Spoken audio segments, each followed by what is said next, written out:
Why is it important for civil engineers to understand the markets for scrap tires?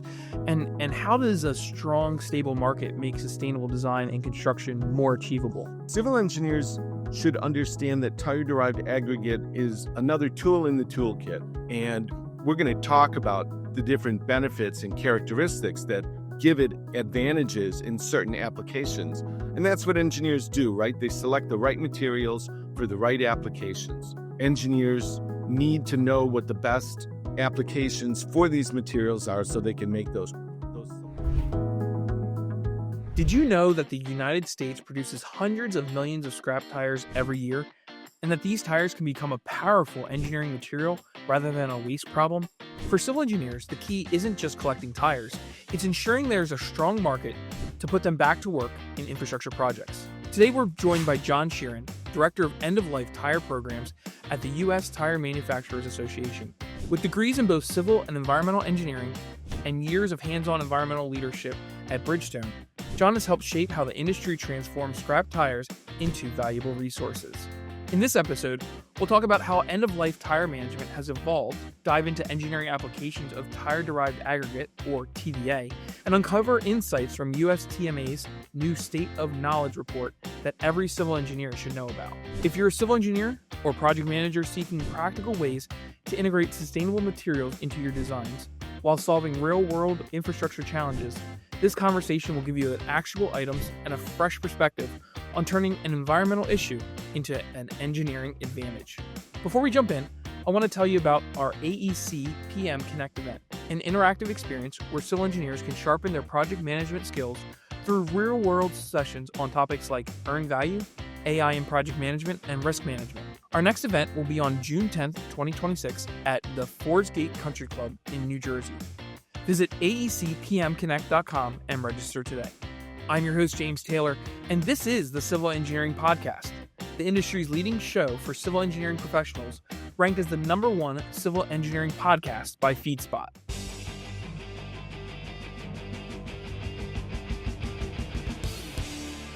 It's now time for our civil engineering conversation of the week with John Sheerin. John, welcome to the Civil Engineering Podcast. Hi, James. Great to be here. John, can you tell our listeners a little bit about yourself and how you moved from civil and environmental engineering into your current work on end-of-life tires? It's a circuitous path, James. I always wanted to build things even as a young person, and ultimately became a civil engineer at Illinois Institute of Technology. I learned about the different branches, the subdisciplines within civil engineering, including environmental, water and wastewater. I always had an affinity for the environment. I was a Boy Scout, so I moved in that direction and got a master's degree in environmental engineering. I did that for 10 years, environmental engineering consulting. I was building things, but usually they were good for the environment, like a wastewater treatment plant, or maybe they were taking things away, like removing an underground storage tank. And I continued my journey into law school because most of what we were doing was required by law. And I saw law as driving environmental engineer. So I wanted to understand and use environmental law to drive environmental engineering and solve environmental problems. And I moved in-house to Bridgestone, where they had a very large underground storage tank problem. The retail stores I worked with generated solid wastes, batteries, antifreeze, tires. And those tires needed a home. We had to find ways to manage and recycle them. And I ended up getting pulled down that rabbit hole and became an end-of-life tire recycling expert. So that's what pulled me down into where I'm at today. For those that might not know what end-of-life tires means, can you talk a little bit about what that is and what that all is about? Sure. Every vehicle on the road is connected to that road by tires, and those tires wear out over time and need to be replaced. And there's 300 plus million end-of-life tires generated in the U.S. every year, taken off vehicles as those tires get worn out and replaced. And those old tires need to be managed in some way, shape, or form. Back in the 70s, they threw them all in stockpiles, and then there were fires and disease risks. And it led to a massive environmental issue that has been, at least for that aspect of it, essentially completely cleaned up. which has been a great success for the tire industry and end-of-life tire management. But there's many, many other challenges that go with the continuing generation of 300 million end-of-life tires a year. Mhm. John, how did your early experiences as a professional environmental engineer and your work at Bridgestone influence the way you approach large scale infrastructure and materials challenges today? I think I learned a more deliberate approach to problem solving at Bridgestone. For example, we might even own a property with an underground storage tank. Maybe that tank needs to be removed. Maybe it needs to be cleaned up. But the initial question is, who's responsible for this tank? Did we install it? Did we own it? Did we operate it? Is it legacy? Is it owned by the prior owner? So there's a lot of questions that you ask in advance. It's the front end work, the prep work, so that you know you're really doing the right project, for example. From a civil engineering perspective, what major changes have you seen in end of life tire management over the past decade, even further? And which technical or regulatory factors have been the biggest drivers of that progress? Initially, for the civil engineering use of tires, there were big cleanups going on that generated large amounts of tires that could be used in very big one-off projects like giant road intersections on soft ground in Maine. Very specific projects that would clean up a pile and use that material. And then those engineers would go off and do other things. Mm. And those big one-off projects have developed more into a continuing market of smaller projects. Septic systems can benefit from tire-derived aggregate instead of aggregate, regular stone work, for example. It can be cheaper. It's certainly easier to install. Drainage. There's a lot of smaller type projects rather than these massive projects that might use 10 million tires. There's been this movement toward a continuing use of smaller projects. So what would have been the regulatory drivers behind those changes? The regulatory driver was initially the cleanup of those piles. They had to be cleaned up. But as they're being cleaned up, there's less and less of them. So there's less need to do a project that might use 20 million tires. But we have this regular generation of tires that we need to deal with. And we need markets for those tires, which enables the development of these continuing projects. One example out in California would be vibration dampening on light rail that's being installed in some California cities. So they're using a more moderate amount of material over a longer time period. This leads to these massive projects can lead to storage issues too, because there are limitations on how much material a processor can store on its site. And that might limit the size of the project that they're allowed to do. But if they're cleaning up a pile that already exists of 10 or 20 million tires, then there's not so much the storage issue as the motivation to get that pile remediated and eliminated. So I think that the major change I've seen is the movement towards many smaller projects instead of few large projects. And the drivers are the cleanup of that material, which was based on regulation, and storage limitations on how much material you could have around due to fire risks and the like. Yeah, I think you kind of talked about it with some of the negative aspects related to tires, and you see tires just dropped wherever, or big piles of tires placed locations, and they have fire risk, and they have mosquito risk and everything else, and it seems like sometimes tires get a bad rap, right, because of what they are. But it sounds like from what you're saying, these have a very important recyclability, reuse aspect to it, that actually could even be a sustainable solution in a lot of places. They do. In end of life tires or tire derived aggregate is a sustainable material. We generate far more than we can use every year. So it doesn't affect the ability of future generations to meet their needs. It displaces virgin materials. So it's more sustainable in that respect. But tire derived aggregate has a lot of benefits for civil engineers because of its engineering properties. And that's what's really drawing it into the markets, not just the sustainability aspects, but the actual characteristics of the material itself. Why is it important for civil engineers to understand the markets for scrap tires? And how does a strong, stable market make sustainable design and construction more achievable? Civil engineers should understand that tire-derived aggregate is another tool in the toolkit. It's another material that they can use to solve the engineering problems that they have. And we're going to talk about the different benefits and characteristics that give it advantages in certain applications. And that's what engineers do, right? They select the right materials for the right applications.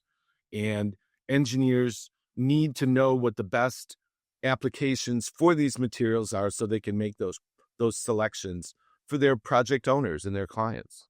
So you talked about tire-derived aggregate, also abbreviated as TDA. So talk a little bit about what is TDA, how is it produced, what makes it valuable alternative to traditional lightweight fill materials. Tire-derived aggregate is end-of-life tires that have been shredded down to very particular sizes as defined by ASTM 6270, the ASTM standard. It's produced by shredding the material in mechanical shredders, and it's a valuable material because of its light weight, its superior drainage. It has thermal insulation, better than dirt, vibration mitigation. It has a low environmental impact. It displaces virgin materials. It can be installed very simply, and it has a low cost, particularly compared to lightweight materials that might otherwise need to be purchased. So for all these different properties that TDA has, it's very easy to make. It can be made anywhere in the country, especially for small and mid-sized projects. It's available. It takes more effort for really large projects to handle the storage issue and make sure you've got enough material stored up for when the project demands it. Landfills, for example, oftentimes use tire-derived aggregate in their leachate collection system because of its drainage characteristics, or its gas collection system because of its porosity. And you need to have a lot of material to do those projects. And landfills have space, so they give Yeah. you that space to store the material to use on the project. Highway Hmm. projects may be a little more of a challenge, again, depending on storage ability and in space. The cost, the sustainability, those types of characteristics make it valuable for civil engineering projects. So one thing that I'm sure a lot of people might think of, like, oh, these tires, you know, there's got to be some type of environmental issue with putting them in the ground and those sort of things. But the things that you're mentioning here, leachate systems and other things, I mean, these are all going underground. So environmental issues, I mean, it seems like we're solving a problem, not necessarily creating something. We are, and that's part of the whole point. You want to make sure that these applications are not deleterious to the environment, but that you're actually solving problems. When this market was first developed, the University of Maine did studies on leachate from tire-derived aggregate, both above and below the water table, and showed that there's no effect on water to the extent of drinking water standards, for example. So the leaching question has been pretty well resolved. There's been more questions about more recent compounds connected to tires, and even there, the leaching concern has been shown to be de minimis or insignificant.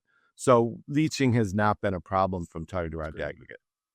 You talk a little bit about some of the examples of projects where you've seen the TVA used, but what are some, I guess, best practices? Where does the TVA perform best in civil engineering projects? Some of the best applications include embankments and lightweight fill, where you're going to try and reduce the weight so that the ground can be more stabilized. Retaining wall backfills. The retaining walls can be thinner and less expensive because you reduce the amount of weight behind it, pushing against those backfills by using a lightweight material. Road slide repairs have been demonstrated in California repeatedly and very successfully. Vibration dampening. I mentioned the light rail applications again in California. So that's a very good application. Stormwater management. One building going up in Minnesota, which has a lot of tire-derived aggregate work, uh, needed space for a retention pond, but they also needed space for a parking lot. And they succeeded in completing their project by putting a retention basin underneath the parking lot. The retention basin is filled with tire-derived aggregate that has the porosity to retain the water that would otherwise be filling up a pond off to the side on space they didn't have. So Wow. the TDA enabled them to do the project in that case. And then I mentioned landfill construction, where it's been used for many years. And in landfill construction, especially on some of those side slopes, tire-derived aggregate stays where you put it. Sand, clay, those materials are going to move. They're going to move with rain and erosion. Tire-derived aggregate stays where you put it. So it's been a very often used material in those applications. So USTMA recently released a state of knowledge report on TDA. What are the most significant technical insights from that research that practicing civil engineers should know about? The properties and the benefits of TDA were clearly spelled out in the state of knowledge, as were the host of proven applications. So if a civil engineer wants to take a deep dive into tire-derived aggregate without doing a research project, this would be the place to start. That's great. Yeah, I mean, I think again, all the pieces here are expanding your knowledge related to this, to TDA, expanding your knowledge related to it. Where are the great places that you can utilize it? Engineers don't know about these things. You can't utilize it, but I think as you mentioned early on, there's an issue right now where we have too many tires to get rid of, and we need to find solutions for those items. John, what technical or regulatory challenges remain for integrating TDA more broadly into civil engineering projects? From a regulatory point of view, the storage question, the ability of producers to store enough material that engineers can use it on their projects is a continuing issue. But the broadest issue for the ability to integrate TDA more broadly into civil engineering projects is education. Engineers just aren't familiar with this material, and many engineering disciplines require us to be worrying about the next project. And that was a challenge to this market at the beginning. They had a large number, really big projects, but those projects get completed and then the market goes away unless you have a continuing pipeline of projects to back it up and to say, what are we doing next year and the year after that? And this requires educating engineers so that they have the ability to select this material where it makes the most sense. Yeah, I know. I was working with a client a few years ago, and they were trying to get permitted for doing some tire recycling, and the process that it took to get through the regulatory agency, it took a good bit of time. There's a lot of detail they want to see. There's a lot of things that they want to make sure that are being done, and some of it's like, hey, we're just trying to make the world a better place here. We're not trying to trying to catch things on fire, but you're trying to balance the aspects of what the regulatory agency wants versus the need, and getting all of that together. Sometimes that takes time, and unfortunately we don't have the time, right, to get rid of these, get rid of these tires Right. and reuse them.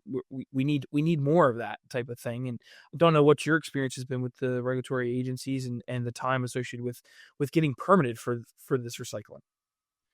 The most states do have pretty robust programs that look at the uses of waste materials like end-of-life tires, reusable materials, and the states will sometimes require permitting or a look to allow it maybe more broadly in their state in particular applications. But generally speaking, the environmental agencies are quite supportive of this Yeah. application. They're well aware of it. It's been uh, used steadily for toward 30 plus years. So they have some familiarity with it, and oftentimes are very comforted by the fact that, for example, we've got ASTM standards.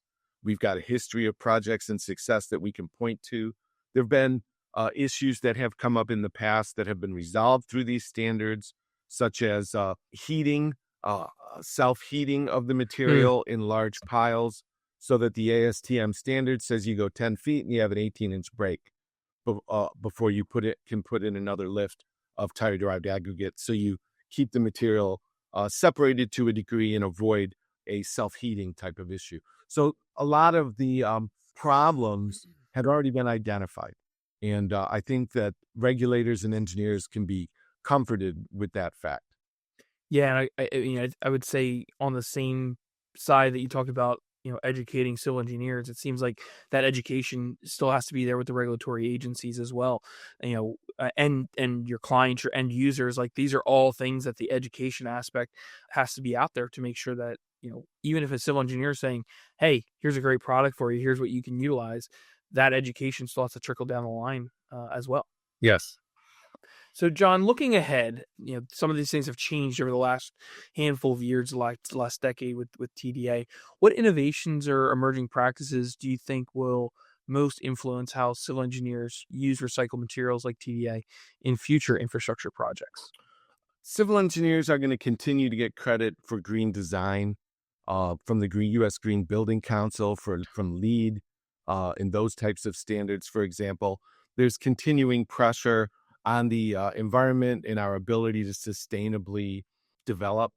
So those broader themes are going to continue to push us to do more research with tire-derived aggregate, make sure we completely and fully understand the material, and develop additional applications in the future. So it's hard to say exactly, Right. narrowly what it might be, but broadly, sustainability is going to continue to drive the use of tire-derived aggregate, and cost and limitations.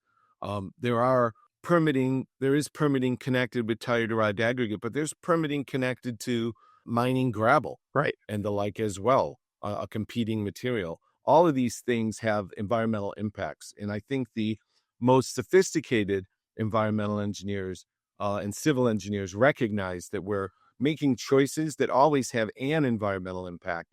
What we're trying to do is minimize the environmental impact and get to the most sustainable solutions at costs that our clients and owners agree with. So, from a civil engineering perspective, we're talking about innovation here with TDA and a new product. What are some ways that we talked about, like just learning more, but what are some ways that you can encourage civil engineers to be more innovative in general related to what they work on? Now, civil engineers and environmental engineers are looking at stormwater infiltration galleries, where tire-derived aggregate is a media in the infiltration gallery that actually helps improve the quality of the stormwater. It reduces phosphates and collects up pesticides and herbicides. And you might think that water running through tires would come out dirtier, but in this Yeah. case, the water running through the tires is coming out cleaner because they're being laid and designed in a very specific way. Septic systems is another similar type application where the water's coming out cleaner because the rough surfaces of the tire material lends itself to producing a very robust biofilm that cleans the water as it trickles over the tire-derived aggregate. It's similar to a trickling filter in some respects, but the media is more conducive to bacteria growth. So I think True. we're going to be seeing tires used to clean the environment. Very interesting. I love hearing that. And John, it's been a really enjoyable conversation. I've learned a lot about TDA through this conversation. What is your final piece of advice that you can give civil engineers who want to incorporate sustainable recycled materials into their projects or designs? Take a look at this state of knowledge that the USTMA has prepared. You can find it on our website. That gives you the basics of TDA, and you can save money. You can get a lower cost project that meets all of your needs, considering the wide variety of benefits the material can produce: lightweight, superior drainage, thermal, vibration mitigation, a host of benefits that this material can provide, including cost. Thanks, John. Really appreciate it. My pleasure, James. Yeah, to wrap things up, we're now going to transition into our civil engineering hot seat. where I will ask John a rapid round of questions that will give you a glimpse into the daily habits, influences, and insights that has helped shape his career. Let's jump into it. Strong project outcomes need skilled managers and competent leaders. EMI's corporate training delivers expert-led courses in project management and people leadership, plus industry-recognized certification and exclusive premium content to take your team even further. Elevate your team's leadership capabilities today. Visit engineeringmanagementinstitute.org and click on corporate training. Now it's time for our CE Hot Seat segment of the week with John Sheerin. All right, John, you're officially in the civil engineering hot seat. Are you ready to go? I'm ready. All right. Do you have any specific rituals that you practice every day? For example, do you have a specific morning ritual, lunchtime ritual, things that you do daily that contribute to you being a successful professional? Yes, I do, James. I am not a morning person at all. But at lunch, I invariably try and get outside and get some fresh air and do at least a little bit of exercise. I got to do a lot more than that every day to stay healthy, but I got to take that break at lunch and get outside and get some fresh air and see the sun. And late in the evening, before I go to bed, I recollect how my day has gone and think about what I could do better and what is going to take my immediate attention first thing the next day. What is one book that you recommend to engineers regularly, or just one book that you've found to be extremely helpful in your professional and or personal development? For engineers, I would recommend The Existential Pleasures of Engineering, which you may have heard of, but it really opens your mind as to the profession of engineering and the broader utility to society as a whole. But for any professional, I would recommend Stephen Covey's 7 Habits of Highly Effective People. Thinking back of on your managers of the past, picture your favorite manager or managers. What was it that made them your favorite? I think they got it. The one that I'm thinking of in particular had a clear understanding of the broader practice of environmental engineering and how that you weren't, well, just the whole broader practice that it ranging from the conservation aspect all the way over at endangered species, going to clean water and clean air. He just saw the whole broader picture to such an extent that now he runs the Tennessee Department of Environment and Conservation. I've got one final question for you, and that is the critical civil engineering career elevator advice question. If you got into an elevator with a civil engineering student and had about 30 to 40 seconds with them, what career advice would you share with them? I would say that they have picked a target, civil engineering, but they need to pick a more specific target because civil engineering, like most professional disciplines, breaks down into sub-disciplines. And as they dive deeper and deeper, diving on a specific target, that they have the freedom to change at any time. This will generate specific questions, which lead to general ideas about where they might be interested and where their career will ultimately flow. So pick a target is my advice. And most professional engineers are more than willing to help you and share their career experiences. And by having a target and diving into it and knowing you could change it if it's not going to work, you can really find out what might work best for you. John, thank you so much for joining me today. Where can our listeners connect with you? At the U.S. Tire Manufacturers Association, my email is jseerin@ustires.org. Awesome. Well, thanks again, John. Really appreciate your time today. Thanks, James. Please remember you can find the show notes for this episode at civilengineeringpodcast.com. There you'll find the summary of the key points discussed in today's episode, as well as links to any of the resources, websites, or books mentioned during the episode. Until next time, I wish you the best in all your civil engineering endeavors.